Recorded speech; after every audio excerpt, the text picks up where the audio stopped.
President Trump, speaking at Trump Tower in New York on Tuesday, lashed out against criticism that he had fueled racial divisions after a violent rally of white supremacists in Charlottesville. Pablo Martinez-Mounts of Associated Press. New York. President Trump on Tuesday revived his declaration that both sides were to blame for deadly violence at a white supremacist rally over the weekend in Charlottesville, abandoning his message from a day earlier that had emphasized the culpability of the groups that organized and participated in the event. In a remarkable show of defiance, Trump insisted during a combative exchange with reporters at Trump Tower in Manhattan that there were two sides to a story just a day after he had belatedly condemned racist hate groups for the mayhem that left a woman dead and many other people injured. Trump, clearly chafing at the political backlash over his handling of the situation and his aides' attempts to rein him in, also appeared eager to cast aspersions on the counter-protesters, who he said acted very violently and came charging with clubs in their hand at the rally participants. Do they have any semblance of guilt, he asked rhetorically. Do they have any problem? I think they do. The president also made clear that he believes that many of the participants in the Unite the Right rally were taking part in a lawful demonstration against the Charlottesville City Council's decision to remove a statue of Confederate Gen. Robert E. Lee from a public square. You had many people in that group other than neo-Nazis and white nationalists, okay, Trump said. And the press has treated them absolutely unfairly. There were some fine people among the counter-protesters, he added, but also troublemakers in black outfits and with the helmets and with the baseball bats. You had a lot of bad people in the other group. Trump's remarks represented a rebuke of the broad array of political, civic and cultural leaders who had called on him over the past several days to clearly and firmly denounce the hate groups and offer support for the victims of the violence. Under mounting pressure to set a clear moral tone for the nation, he instead lashed out defensively against criticism that he had fanned the flames of racial divisions and, in doing so, failed a crucial test of his presidency.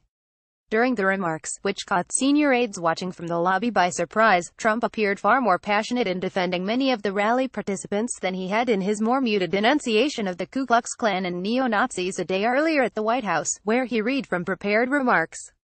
Visibly irritated, he parried with reporters and spoke over them, refusing several times to let them cut him off.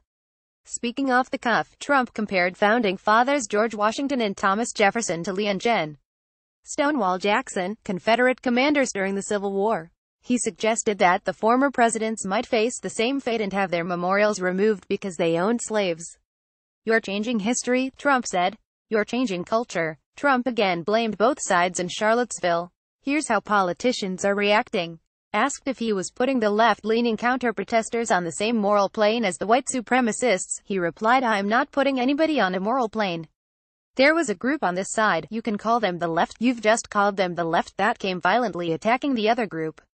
So you can say what you want, but that's the way it is. Lawmakers from both political parties quickly denounced the president's remarks, with Republicans growing more vocal in their criticism than they had been in recent days. In a 6-part Twitter message, Sen. Marco Rubio FLA declared the rally organizers to be 100% to blame, and he pleaded with Trump to hold them accountable. Mr. President, you can't allow white supremacists to share only part of blame, he wrote. He added the white supremacy groups will see being assigned only 50% of blame as a win. We cannot allow this old evil to be resurrected. But the president's performance also won raves from white nationalist leaders, some of whom had begun to criticize him after he called their groups repugnant to all we hold dear as Americans in a statement Monday. Trump reiterated Tuesday that neo-Nazis and white nationalists should be totally condemned. But he spent little time talking about those groups and instead pivoted repeatedly to defending the alt-right, a loose coalition of conservative and fringe groups that back a nationalist agenda and have been widely criticized as racist and xenophobic. What about the alt-left that came charging at the alt-right, Trump said. David Duke, a former leader of the Ku Klux Klan, praised the president on Twitter for his honesty, courage to tell the truth about Charlottesville, condemned the leftist terrorists and BL Montifa, using shorthand for the Black Lives Matter and anti-fascist movements. The result was that a president whose 7 months on the job have been marked by scandal, West Wing infighting and a stalled legislative agenda found himself again on the defensive, at least in part because of his stubbornness and willingness to step on his intended message. Trump had come down to the Trump Tower lobby to announce a new executive action on infrastructure, hoping to pressure lawmakers on a key agenda item. The plan was for the president, flanked by cabinet members, to make a brief announcement and display a complicated flowchart of regulatory requirements for builders that his administration hopes to streamline, said a person familiar with Trump's schedule. Then, the president would step aside and allow his deputies to answer reporters' questions about the specifics of the plan. Instead, Trump began fielding questions.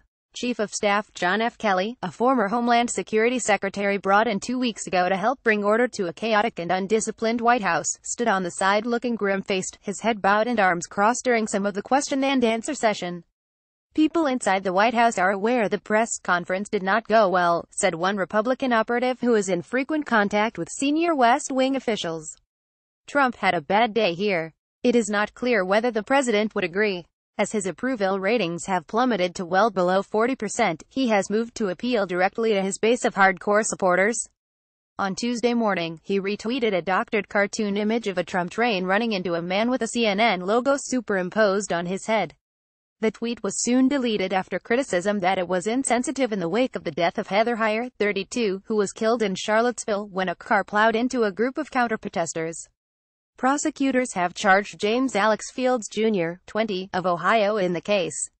In the Trump Tower lobby, Trump seized on a beautiful Monday statement from Heyer's mother, Susan Bro, who had thanked the president for denouncing those who promote violence and hatred, to make the case that he has handled the situation with care. "It was something I really appreciated," he said. "I thought it was terrific. And really, under the kind of stress that she's under and the heartache that she's under, I thought putting out that statement to me was really something I won't forget." He promised to reach out to her but did not say when. Nakamura reported from Washington.